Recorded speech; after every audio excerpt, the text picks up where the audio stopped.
Hi guys, welcome to the channel, welcome to the Bavarian Corner. It is a beautiful October day, October 25th to be precise, and we are back at the cottage, and this is just a brief intro to this next video.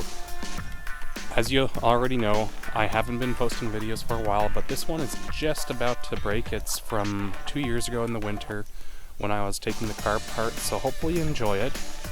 And I'll be posting some updates on Instagram for what I'm up to right now, which is my car that's in the background, and I'm going to be actually cleaning it out and starting to add in the speaker wire into the car, but I will be vlogging that for you guys. It may be a bit late, but I'm going to post the video that I've already edited now, and then I will go ahead and sort of collapse the other 3 videos that I put together, or that I've recorded, into sort of like a highlight reel for the next vlog, and then we'll be up to date for this one, which I hope to be out in about 2 weeks from October 25th, so stay tuned. I have the elbow rest removed from the car.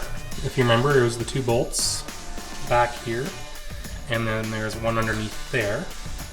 To remove this, actually, I had to look it up, and if you notice, there are 2 little openings on both sides.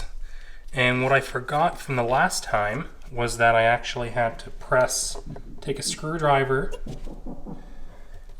press a tab that then releases this cylinder. So, let me just set you guys down here.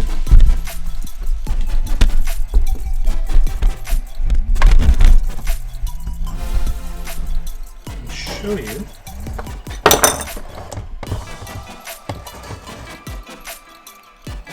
actually how this is done. So take the tab, remove, press in, and then you can actually keep removing, and as you can see, out pops the cylinder. Do the same thing to the other side. Let me see if I can give you a good angle here.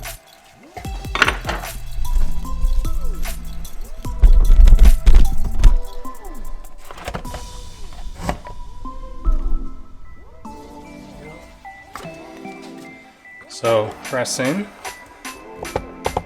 and you'll feel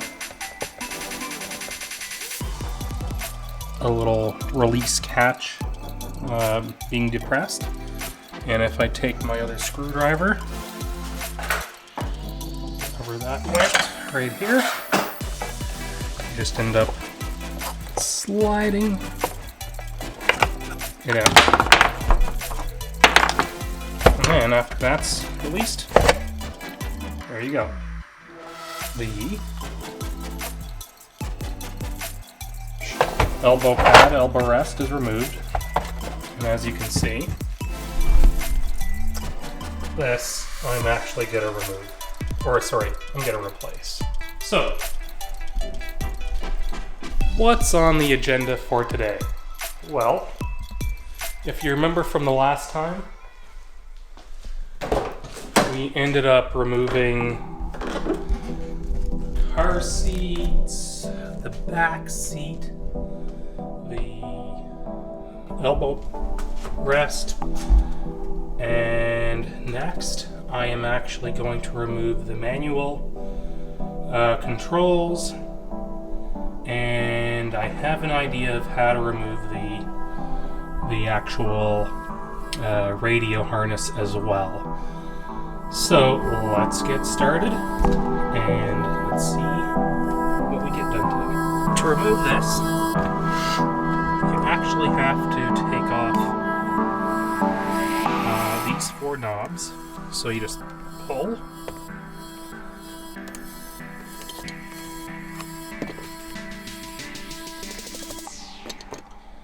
and there are 2 Phillips screw heads. So once you remove these, this faceplate will pop off, which will then release the control unit from behind, and it will drop down.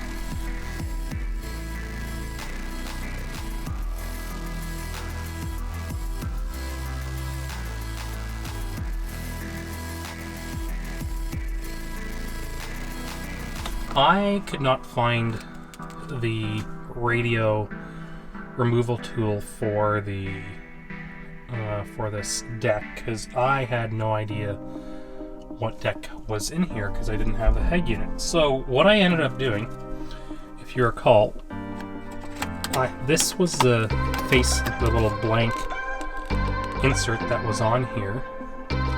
And if you look really closely, most radio units, single DIN, they end up having keys that notch in on the left and right sides, which release, on the left and right side, which end up releasing the radio from the cage.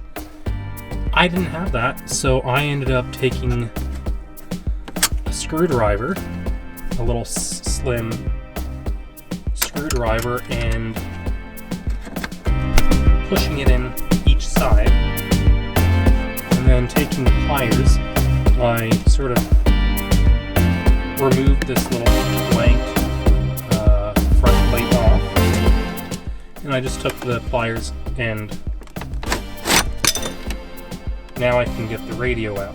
So there you have it. If you're not actually going to be using the radio, this is a good way to remove the unit, so you don't have to worry about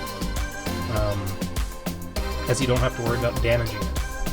So let's just get the radio out.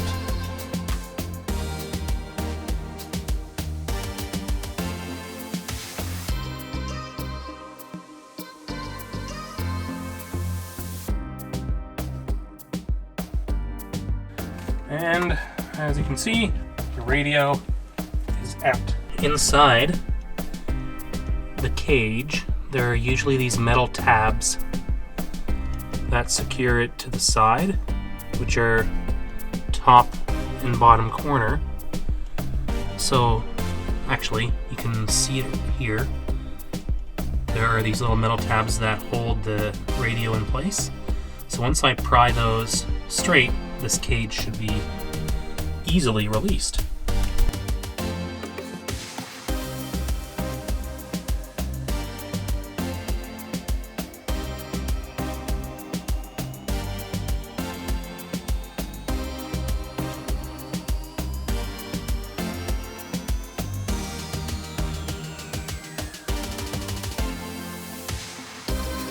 So this is just what I suspected. If you look in here, they soldered all the lines, so they are not even using an aftermarket radio control harness. They actually cut the original wires and resoldered everything to make the wiring work for the aftermarket radio. So we're actually gonna clean that all up. We're gonna get a donor wiring harness to maintain OEM originality, OEM specification, and yeah, we'll continue on from that. But that's going to be a summer project because we need a bit of, I want it to be warm when we're resoldering everything. So now I just want to try to get this unit out of the way, so let's try to get that sorted. 2 hours later. Console is now removed. A little bit unorthodox, but there's a connector. Oops, let me center you in here. There's a connector that I just removed, which is right here. Gonna have to get a new little tab. But otherwise, this unit, which I'm gonna be replacing anyway, is now out of the dash, and this sort of opens up quite a bit of the center console. So unfortunately, yeah, you end up learning a little bit about differences between the manual HVAC controls and the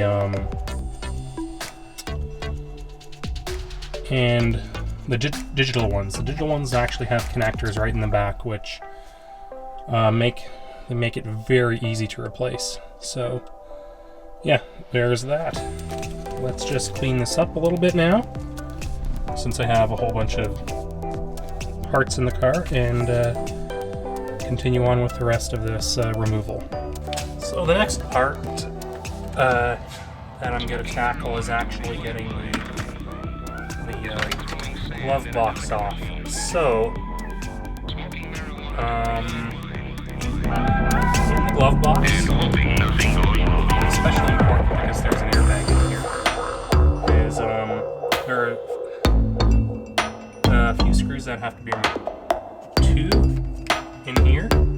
There's 2 here.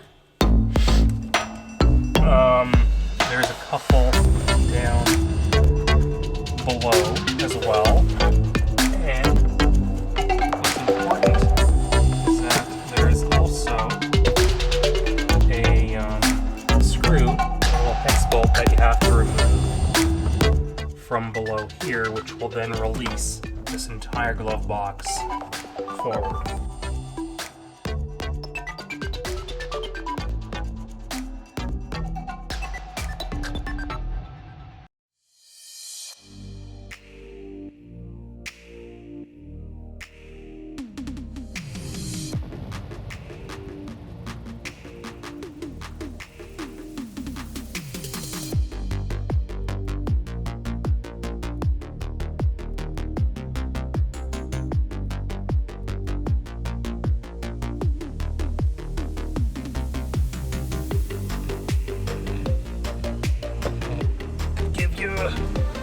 Closer peek here. Whoops.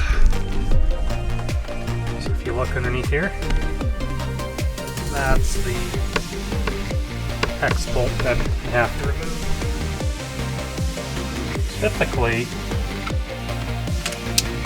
it shouldn't be that easy to remove this piece, but I'm not surprised again.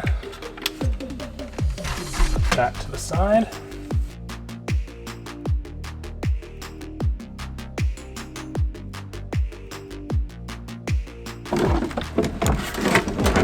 There you go.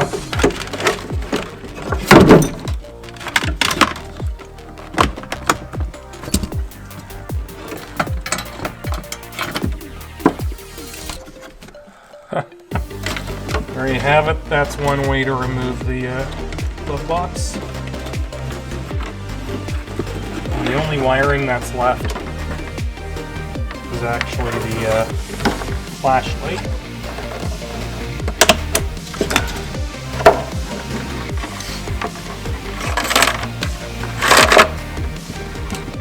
There you go.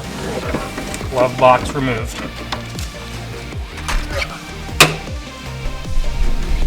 So the airbag, secured by these 2 bolts and this connector right here. But before we remove that, I'm going to straighten up the steering wheel so I can actually remove both the driver's side airbag and this airbag, because it's best to disconnect the battery from the car to prevent this from actually blowing up in your face. So let's just get that sorted. All right, steering wheel straight. I'll turn that back off. And go to the trunk.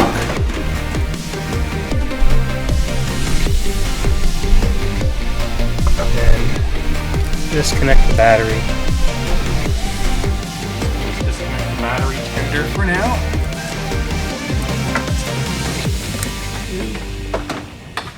Take a 13mm head. Alright, battery is disconnected from the car. So let's go back in and take out the airbag. These are 13mm.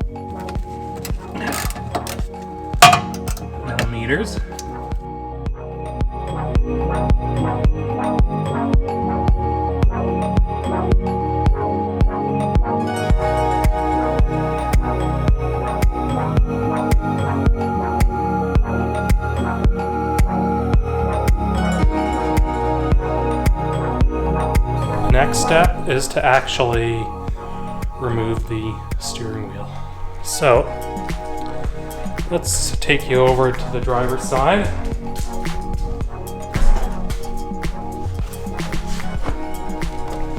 So the steering wheel is actually pretty straightforward. There are two screws, two little screw holes, and I'll show it to you once I take the steering wheel off. But there is a Torx 25 screw here, and then there's another one on the other side which release the airbag, and then a 17 millimeter nut in the center. So this is locked, and then there's a 17 millimeter nut in the center which we removed, which will then allow you to lift this steering wheel off the console. That will allow us to get to the cluster, and then we can remove the rest of the dash here.